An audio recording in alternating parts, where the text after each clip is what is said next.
Okay, welcome back. Sales mastery, how to sell with skill, how to sell with mastery, how do we attract all the clients that we want, all the sales revenue that we want to make our business work, make our career work, help more people with the products and services that we represent. As I said in the earlier video, to kick things off as part of the foundations in Pillar 1, I want to take this time to expand out on the mindset around being skilled and masterful in the area of sales. Why have I done that? Well, because there's this thing that happens with sales and selling. And if you know anything about this space, whether you're just starting out in your role or in your business that involves needing and wanting to generate sales revenue, or you've been doing it for years, I'm sure you would know this feeling of fear that comes up around the thought of sales, selling, making phone calls, doing follow-up meetings, going out to networking events and discussing money and the fear of getting no.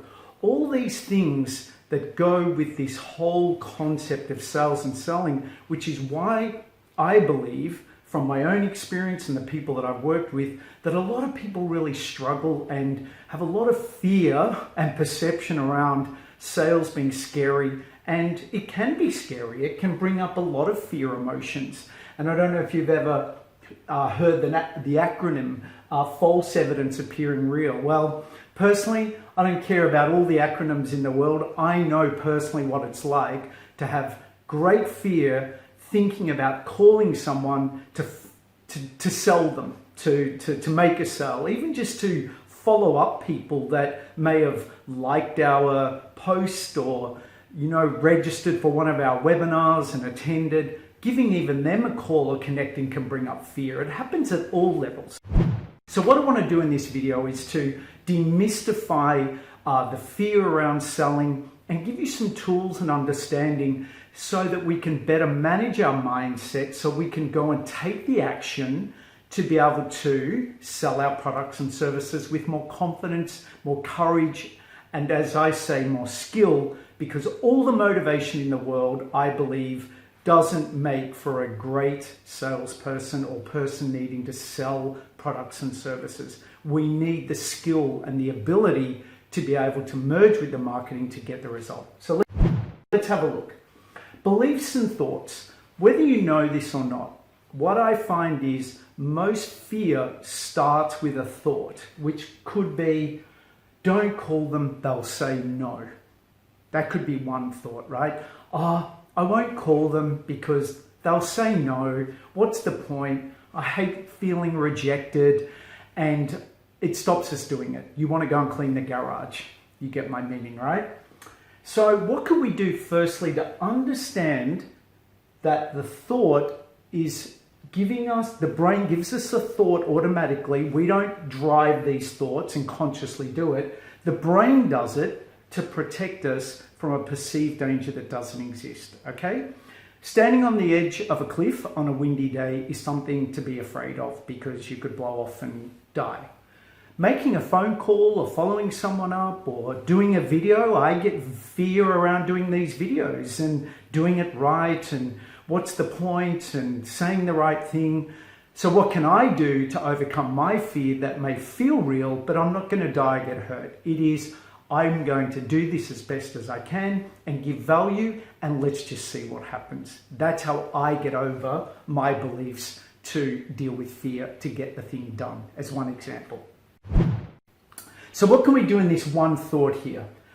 Don't call them because they'll say no. I hate feeling rejected. I don't want to be pushy, blah, blah, blah, all the things that we think. Reframe it with, I'll call them and let's just see if and how I can help them. So not about getting rejected or getting a no or any of that. I'll give them a call and I'll know what to say and do, which I'll get to in a moment about the importance of skill. And I'm going to go with the intention to see if and how I could help. If and how I could be of service, if and how I could understand their needs and wants first, and then have a discussion about what it is that I represent, what it is that I would like them to buy from me, but only once I can find out if and how I can assist them. And we will go a lot more into detail around this because it's a skill around that, but that can be a complete shift from I'm stuck in fear to taking the action. Okay? All right. Let's now look at the next thing around mastering our mindset, which I call going from can't to can, or cannot to can. Okay? Because if you know anything about sales and selling, or anything in relation to selling products and services, whether you're a veteran at it or you're just starting out, it is because of the moving from can't to can and taking active steps and action to get a result. Okay? So what do I mean? I'm going to show you here what is called the learning curve. Okay? And the learning curve is a process for how we learn everything. And a big part of this is to do with mindset, okay? And it helps us go from can't to can and understanding the maths and the science behind it, okay? So let's look at the concept of sales and selling. And we'll pick a lady that I was working with who had a bookkeeping business, okay? Now, this lady, we'll call Michelle. Michelle is 10 years old. She's unconsciously incompetent around business, sales and selling. It's not on her radar. She's not even aware of it. She's unconsciously incompetent. Then she's 35, 40 years of age. She's decided to go and build a bookkeeping business, and she wants to engage customers to employ her to do bookkeeping for them. Okay?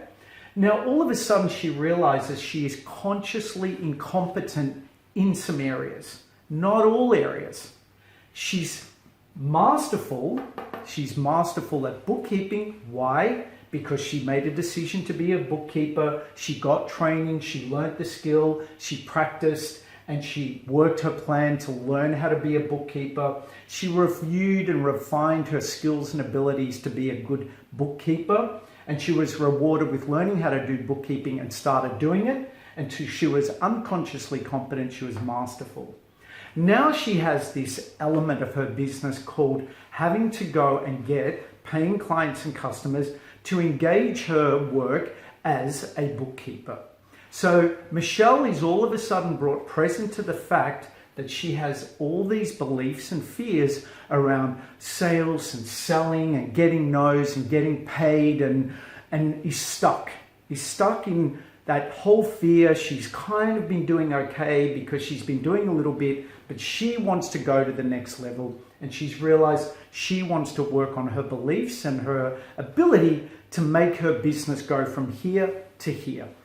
We ended up meeting and we ended up doing this work, which is what I'll outline to you in this process.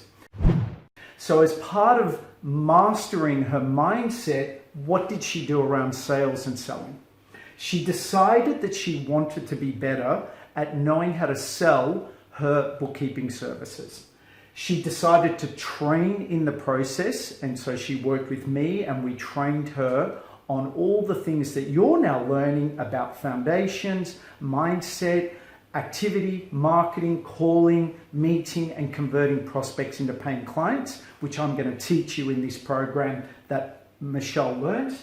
She then went to work to practice her skill by going and practicing with people. She would be networking. She was sending out emails to her database, asking people if they would like their bookkeeping reviewed or to get a second opinion. People would either, respond to that, or even if they didn't, she would give them a quick call, yes, to find out if it was okay to do a bookkeeping review session with them.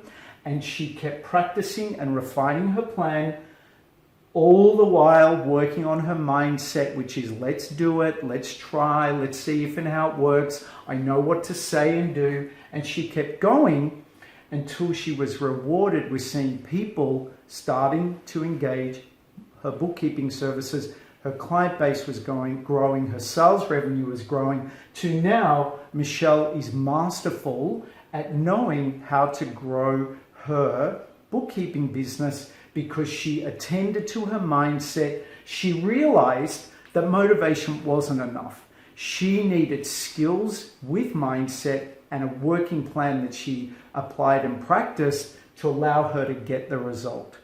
So how does that tie in as we wrap up this quick video and very important video on mastering mindset? Is Motivation's great. Reframing thinking is important and part of this process. But remember, to be better at how we think about things is to know the steps and actions that we need to take along the way with good supportive mindset, with good supportive training and coaching, whether you're working with someone or you're working with your manager, so you can keep taking the steps and actions until you start getting a win, getting a result, and then the brain starts thinking, okay, we are safe. We can do this. We are able to do this. Fear diminishes, confidence rises, results improve. Okay? So that for me is a very, very important way as to how we can master our mindset so we can go and get the results that we want in going and reaching out to people, connecting with them, selling our products and services with more skill, because we know what to think, to coach ourselves, and we know what we need to be doing so we can get the result. And that is why training and support, especially if we are struggling from a mindset perspective, because it is the training and support to help us take the action so we can practice it to start getting a win, that is very, very important. So if you are watching this and you're on your own and you want to be better at sales and selling, it is very important that you have an accountability friend, you coach and help each other to go and take the action. Or if you're responsible for a team or a group of people, remember the importance of not only motivation and high-fiving, but training, scripts, accountability from a place of support and motivation. Training, skills, support from a place of motivation so that they can feel that they're getting wins. That is what builds a rock-solid mindset. That is what in any business, any product and service will allow for sales mastery. Thank you for watching this video on mindset around sales and selling. We are now going to move on to pillar 2, which is how we catch customers so we can sell our products and services to them. And just remember, in your resource section, I do have the 7-pillar business sales growth system in there, so you can be working your way through this training. And we are here currently, mindset, under the pillar 1, foundations to a successful sales mastery mindset business person within your business or career. Thank you. Let's move on to pillar 2, how we catch customers and how we market ourselves to have lots of leads and prospects so we can sell our products and services to them. See you in the next video.